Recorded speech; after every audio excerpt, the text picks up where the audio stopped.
السلام عليكم ورحمة الله وبركاته. في أولى افتتاحيات مباريات الدوري، طلائع الجيش قدر يفوز على البنك الأهلي بنتيجة 2-0. 2-0، لكن فوق ال 2-0 دي كلام كتير هنلخصه في كلمتين.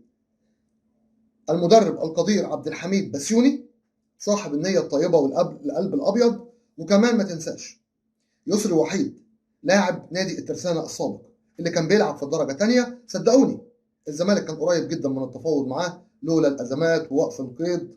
حاجات كتير منعتنا من صفقات كتير الموسم ده. وقبل أي كلام يتقال عايز أقول لكم إن في 1000 واحد زي يسري وحيد في الدرجة الثانية وفي فرق الشباب كمان، لكن اللي يدور ويشوف كله بقى شغال على الجاهز، كله بقى شغال مع الوكلاء. الوكيل معاه 20 لاعب، اللي يدفع له بياخده معاه، اللي ما يدفعلوش ما يودهوش. ده نظام انا عارفه واثق منه تماما. فدوروا وشوفوا في كنوز متواجده في الدرجه الثانيه ويمكن كمان في الدرجه الثالثه، لكن اللي يدور ويشوف للاسف ما بيطلعوش غير بالواسطه. والكام لاعب اللي تقريبا ممكن يكونوا 340 لاعب او 400 لاعب، من 340 ل 400 لاعب في الدوري ما بيتغيروش بنسبه 80 90% كل موسم. اهلا بيكم في قناه الكره مع اسلام، اهلا بكل جمهورنا العزيز. يا رب كلكم تكونوا في احسن صحه وفي احسن حال. النهارده كالمعتاد هنتكلم عن اخبار الزمالك وكل مدار داخل نادي الزمالك. لايكاتكم الزملكاويه مهمه جدا عشان خاطر الفيديو يوصل لاكبر عدد ممكن من جمهور نادي الزمالك العظيم، فضلا وليس امرا. دوس لايك. نبدا اخبارنا النهارده. اللي احرز الهدفين بتوع طلائع الجيش يسري وحيد وعبد الرحمن شيكا. لكن تعالوا بقى سريعا كده. لا صوت يعلو فوق صوت مباراه نادي بيراميدز يوم الخميس القادم. الخميس القادم المباراة الساعة 7. كلنا يعني قلقانين من المباراة، كلنا يعني مش متفائلين، أغلبنا مش هنقول كلنا. عايز أقول لك دلوقتي، بعد غياب زيزو عن نادي الزمالك بسبب تراكم الإنذارات في مباراة نادي بيراميدز، واقتراب غياب فتوح عن الزمالك بسبب الإصابة، دلوقتي مفيش بديل لأوسوريو إلا محمد عبد الشافي، نظرا كمان لغياب حاتم سكر. هل يا ترى هيلعب محمد عبد الشافي؟ اتمنى عبد الشافي يلعب. عبد الشافي لو برجل واحده احسن كمان من حاتم سكر. كمان زيزو حاليا الراجل بيفكر يا ترى يبقى ابراهيم النضاي واللي يبقى متواجد، ولا يغير يرجع مكان شيكابالا تاني يحطه قدام بعد ما كان بيلعب رابع في وسط الملعب. حاجات كتير بتدور في دماغ اسوريو بعد مشاهده شريط الفيديو بتاع مباراه اردا سولار. اتفرج حوالي مرتين على المباراه، استوعب وشوف، حتى التصوير مش هيسعفك للاسف. طيب نادي بيراميدز عنده ايه؟ الدنيا ماشيه معاه ازاي؟ بعد الغيابات اللي قلنا عليها، احمد توفيق للاصابه، اسلام عيسى للاصابه، محمد حمدي للاصابه، الناس اللي غايبه دي، كمان انضم ليهم لاعب كمان مهم جدا بسبب تراكم الانذارات من الموسم الماضي زي زيزو كده، محمد الشيبي الباك اليمين المغربي. طيب رمضان صبحي ايه حكايته؟ رمضان صبحي شارك في تدريبات اليوم، لكن مشاركته من عدمها هتبقى مع باتشيكو. باتشيكو اللي هيقرر يا ترى يغامر بيه وينزله ولا يخاف عليه ويقول لك اريحه. فده اللي هنشوفه وده اللي هنعرفه قريبا جدا. ايه تاني؟ ايه اللي بيحصل؟ مش هنخلص طعون طعون طعون طعون طعون، شكلنا مكملين لقدام. المره دي الطعون دي يا جماعه كل واحد بيعملها عشان يزيح من قدامه المرشح اللي قصاده.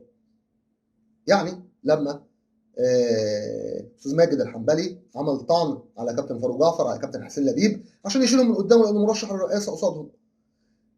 على الوجه الاخر بقى، وامين الصندوق العكس بقى، امين الصندوق مش رئيس النادي، امين الصندوق مين؟ الاستاذ عبد المجيد سليم. قدم طعن على الاستاذ حسام المندوب. ليه؟ قال لك لا تنطبق عليه شروط الترشح داخل نادي الزمالك او لامانه صندوق نادي الزمالك. هنشوف ايه اللي هيحصل ويا ترى هيتحدد لها جلسه امتى، لكن لحد امتى مش هنخلص من الطعون؟ كله بيطعن على بعضه، وده داخل في ده وده بيشوط في ده. امتى هنهدى؟ امتى الدنيا هترسى؟ والله العظيم ما انا عارف. حاجه اغرب من الخيال تملي بتحصل في نادي الزمالك. يعني ايه تاني بقى معانا في الاخبار وما هو الجديد؟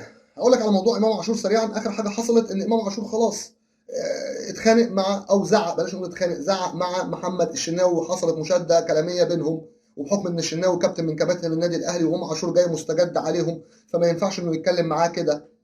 لكن اللي مزعل اداره النادي الاهلي وهيفتحوا تحقيق في الموضوع او فتحوا تحقيق، ان الاهم بقى مين اللي سرب الخبر من داخل غرف خلع الملابس. ده الخبر اللي هو مضايقهم وده اللي مزعلهم جدا جدا جدا. امام عاشور بنسبه كبيره مع ناس كتيره مش مرغوب فيه داخل النادي الاهلي. طيب الخبر السعيد، الخبر الجميل، الخبر اللي كلنا بننتظره وبنتمناه وان شاء الله يكون تمام. الجهات الامنيه، او بمعنى اصح اتحاد الكوره لما اتكلم مع الجهات الامنيه في موافقه مبدئيه لزياده اعداد الجمهور في مباراه ارتا سولار الجيبوتي. زودوا على قد ما تقدروا لو سمحتم. لو احنا طالبين 50,000، اقل حاجه قلتها لكم قبل كده 30، ما ينفعش اقل من 30. لو هتيجوا على نفسكم، لو يعني خلاص دقت بكم الدنيا يبقى كفايه 30 ماشي، مش هنقول لا، لكن ما يقلوش عن 30. واحنا اصلا بنطالب ب 50,000 مشجع يهزوا الاستاد عشان نلحق اللي فاتنا ونلحق نصعد لدور المجموعات في الكونفدراليه. كمان عايزين بقى نشكر الاستاذ هاني العتال. بقول لكم قبل كده وقلتها في قناه الزمالك في قلبي، احنا اختلفنا معاه وزعلانين عشان خاطر قناته ومحمد شبانه اللي بيهاجم الزمالك، وزعلانين من عضويته في النادي الاهلي. لكن لما يعمل حاجه كويسه لازما كلنا نقول له شكرا. الراجل اللي خلى فلوس الدعايه الانتخابيه بتاعته على منصب نائب نادي الزمالك او نائب رئيس نادي الزمالك، نائب رئيس نادي الزمالك، خلاها لمتطلبات نادي الزمالك، سواء عشان خاطر النادي الاجتماعي او الناس او الجمعيه العموميه او لعيبه كره القدم او الموظفين، اي حاجه يحتاجها نادي الزمالك، الكام مليون اللي كان هيدفعهم بيتبرع بيهم او بيدعم بيهم نادي الزمالك. حركه كويسه. هتقول لي طب انت بتشكره اشمعنى؟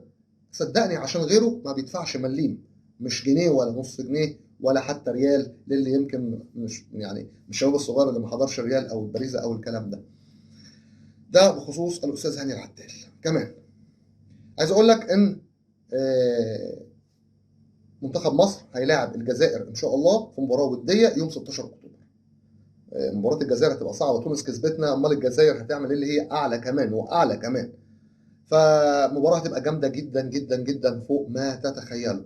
طيب الخبر كويس معانا بقى، بشرة خير، وانا اثق تماما ان شاء الله في كابتن احمد مرعي المدير الفني لسله نادي الزمالك. نادي الزمالك قدر يفوز على المصري للتامين في مباراه وديه بنتيجه 58 49. الصفقات الجديده الاربعه لعبوا مع نادي الزمالك، سواء علي هشام، سواء لاعب احمد اسماعيل لاعب النادي الاهلي، سواء العيده، سواء كل الاربعه لعبوا، سواء ياسر كمان.